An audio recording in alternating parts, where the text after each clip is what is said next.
In the quiet solitude of her father's attic, Clara found herself surrounded by the relics of lives once lived. Dust floated gently in the golden sunlight that trickled through the old window, dancing through the air like whispers from the past. She wasn't looking for anything in particular, just a moment of stillness, a chance to remember. But as her eyes scanned the dusty shelves and worn boxes, her gaze fell upon a small wooden trunk tucked away in the corner. Its hinges creaked softly as she opened it. Inside, nestled beneath the scent of age and memory, lay something far more precious than old belongings. It was a box that held more than memories. It held a secret that would change everything. Clara sifted through the faded photographs and fragile papers, careful not to disturb their silence. Black and white smiles stared up at her, moments frozen in time. Then, tucked into the corner of the box, she found it, an envelope. It was old, the edges frayed, but the name on it sent a shiver through her. It wasn't her name. It was her mother's. The handwriting was delicate and loopy, elegant and familiar. It wasn't her father's bold scrawl. It was something else entirely, something older. The words, though faded by time, still breathed with life. They were written by Eleanor, Clara's great-grandmother. A woman she had never met. A woman whose story had been kept in shadows.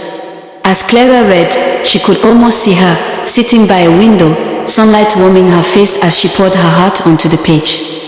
The letter wasn't just ink on paper. It was a confession, a revelation, a bridge from the past to the present. Each word carried pain and hope, sorrow and strength.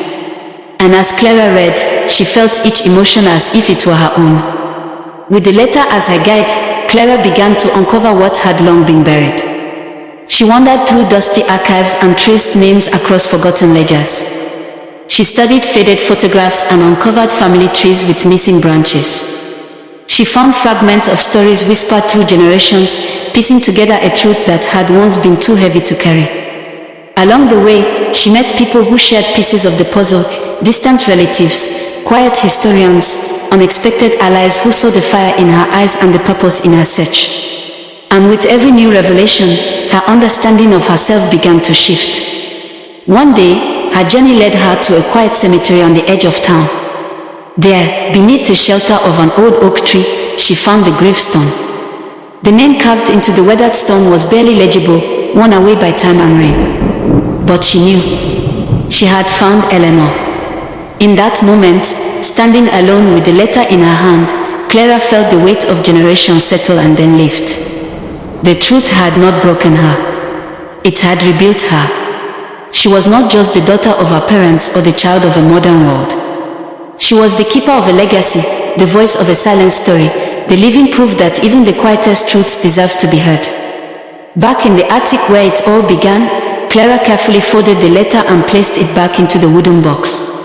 She didn't need to hold it any longer. The forgotten letter had done what it was meant to do. It had brought light to the shadows. It had given her peace. And it had offered a new beginning. Some stories are buried, waiting patiently to be unearthed. Hidden truths, lost letters, and voices of the past that still have something to say. If you believe in stories that matter, stories that linger, then this is just the beginning. Subscribe to Hidden Page Chronicles. Turn on the bell so you never miss a voice from the past. Because the next story we tell might just be yours.